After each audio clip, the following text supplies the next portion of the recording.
আসসালামু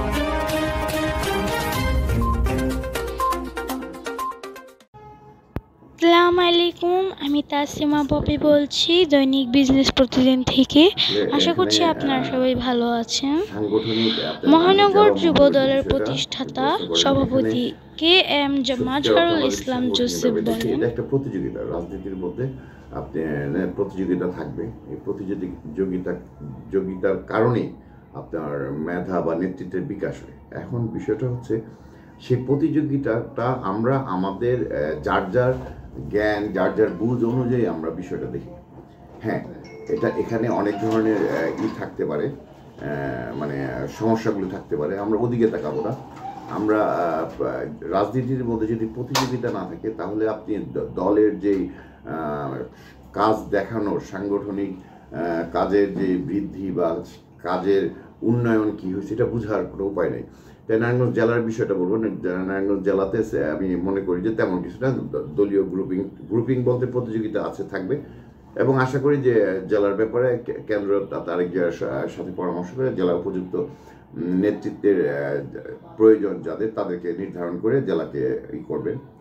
মহানগর সেম অবস্থা। মহানগরে আপনারা দেখেন যে মাঠে যারা আছে তাদেরকে দিয়ে মাঠে কাজ করানো হচ্ছে, কিন্তু কিছু কিছু ক্ষেত্রে হয়তো বা কিছু তথ্য বিভ্রাট বা বিভিন্ন কিছু হতে পারে। তবে রাজনীতি এমন একটা বিষয়, এটা সর্বদা আশাবাদী থাকতে হবে, এবং সর্বদাই মানে শেষ বলতে কিছু নাই, শেষের পরে নতুন দিগন্ত অধ্যায় সূচিত হয়, এই বিশ্বাসটা রাখতে হবে। তাই আমি রাজনৈতিক বিষয়গুলো নিয়ে আমি কমিটি বা এটা সেটা নিয়ে আমি তেমন, আমরাও হতাশ না, বা যারা বুঝে তারা কেউই হতাশ না। কারণ রাজনীতিটা আপনার চলমান একটা দীর্ঘ প্রক্রিয়া, এটার মধ্যে থাকতে হবে দেশের ভালোবাসা। কারণ আমাদের মূল জায়গাটা কোথায়? আমাদের মূল জায়গাটা হচ্ছে আমরা দেশকে ভালোবাসি, দেশের এই নাগরিক বলতে আমার থেকে শুরু করে আমার পরিবার, সারা দেশের সবার যে গণতান্ত্রিক ন্যায্য অধিকার সেটা আদায়ের লক্ষ্যেই তো আমরা কাজ করি। তো সুতরাং দেশ প্রেম এবং দেশ ভালোবাসার প্রয়োজনে তো ওইটাই আমি মনে করি যে যারা খেলা প্লেয়ার, ক্রিকেট বা ফুটবল প্লেয়ার, তাদের হতাশ হওয়ার কিছু নেই।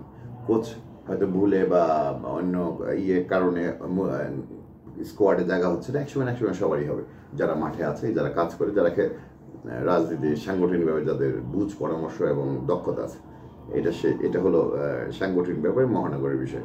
আরেকটা হচ্ছে আপনি যেটা বললেন 31 দফা, আসলে আপনি যদি খেয়াল করেন মোটামুটি আমাদের 14, 15, 18, 19, 21 বিএনপি পর্যায়ক্রমে বাংলাদেশের গণতন্ত্রের যে সমস্যাগুলো এবং গণতন্ত্র যে কারণে পরিপূর্ণভাবে জনতার হাতের মুঠোয়, জনতার বা মানুষের যে গণতান্ত্রিক শক্তি, ক্ষমতা বা যে বিষয়গুলো সুনিশ্চিত হওয়ার কথা, এগুলো বিভিন্ন পর্যায়ে এগুলো কিছুটা পেয়েছে, আবার পায়নি, আবার এটাকে হরণ করা হয়েছে। তো এই জন্য সর্বশেষ 31 দফাতে যে প্রস্তাবনাগুলো দেওয়া আছে, এখানে আপনি রেইনবো নেশন থেকে শুরু করে বাংলাদেশের শিক্ষা, অর্থনীতি, রাজনীতি, সামাজিক বিভিন্ন স্তরে যতগুলি সমস্যা আছে সবগুলি সমস্যার মধ্যে এক ধরনের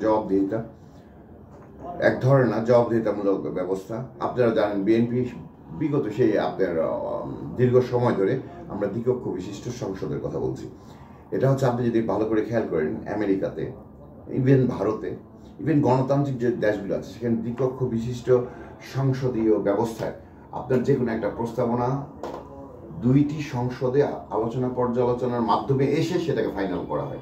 এখানে একক প্রধানমন্ত্রী কেন্দ্রিক যে ক্ষমতা, যেখানে সংবিধান আমাদের একটা জায়গায় বলা হচ্ছে জনগণ সকল ক্ষমতার মালিক, তার পরের অনুচ্ছেদগুলোতে তার এই ক্ষমতাকে কেটে ছেটে নিয়ে প্রধানমন্ত্রীর হাতে সব ক্ষমতা।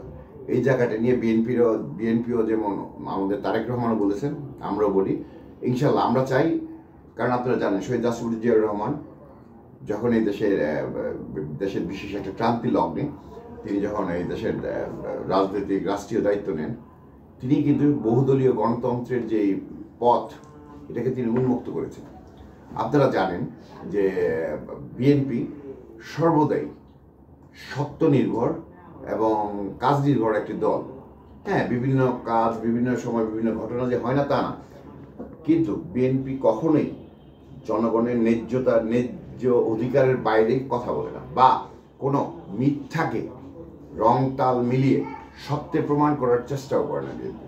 এটা হচ্ছে বিএনপির একটা অবস্থান। তাই আমি বলবো 31 দফাতে যে প্রস্তাবগুলি দেওয়া হয়েছে, এগুলি আমরা যদি একটু ভালো করে দেখি, বুঝি, ধারণ করি, বরণ করি এবং এগুলি নিয়ে কাজ করি, এগুলি মানে বাস্তবায়নের চেষ্টায় লিপ্ত থাকি আমরা, ইনশাল্লাহ বাংলাদেশে এই ছাত্র আন্দোলনের যে আকাঙ্ক্ষা, ছাত্র আন্দোলনের যে স্বপ্ন, সব নিহিত আছে এই 31 দফাতে। তাই আমি বলবো যে 31 দফা বাংলাদেশ সম্পূর্ণ একটি পূর্ণ গণতান্ত্রিক দেশ এবং জনগণের ক্ষমতা জনগণের পর্যন্ত পৌঁছানোর জন্য এই 31 দফা বাস্তবায়নই যথেষ্ট। বাট আপনারা দেখছেন, আমরা কিন্তু রাজনীতি একটা প্রতিযোগিতার বিষয়। এখানে আমরা জানি, আমরা শুনতেছি যে ফেব্রুয়ারি মার্চে নতুন কিছু দল আসতে পারে, ছাত্রদের সমন্বয়, এখানে মূল স্বাগতম করে। কারণ রাজনীতি হচ্ছে আপনি আপনার নৈতিকতা, আদর্শ, সততা মাধ্যমে আপনি আপনার জনগণের কাছে যাবেন, আপনার জনগণ আপনাকে গ্রহণ করবে বা বর্জন করবে। এখানে নতুন কোনো দল আরো 200, 500, 1000টা হোক, সেটা নিয়ে দেখার বিষয় না। আমার জাতীয় মতাদর্শ কি, আপনারা যদি একটু খেয়াল করেন, আরেকটি বিষয় উল্লেখ করি, আপনি খেয়াল করলে দেখবেন শহীদ রাষ্ট্রপতি জিয়াউর রহমান যখন বাংলাদেশি জাতীয়তাবাদ, বাংলাদেশের ভূখণ্ডিক যে বিষয়টা, এটার জাতীয়তাবাদটা উনি ঘোষণা দেওয়ার পরে, মানে 81 থেকে এই পর্যন্ত যতগুলি রাজনৈতিক দল এসেছে, কেউই কিন্তু বাংলাদেশি জাতীয়তাবাদের মতাদর্শকে পরিহার করে বাঙালি মতাদর্শে যাওয়ার সুযোগ ছিল, বা নতুন কোনো মতাদর্শ তৈরির সুযোগ নেই।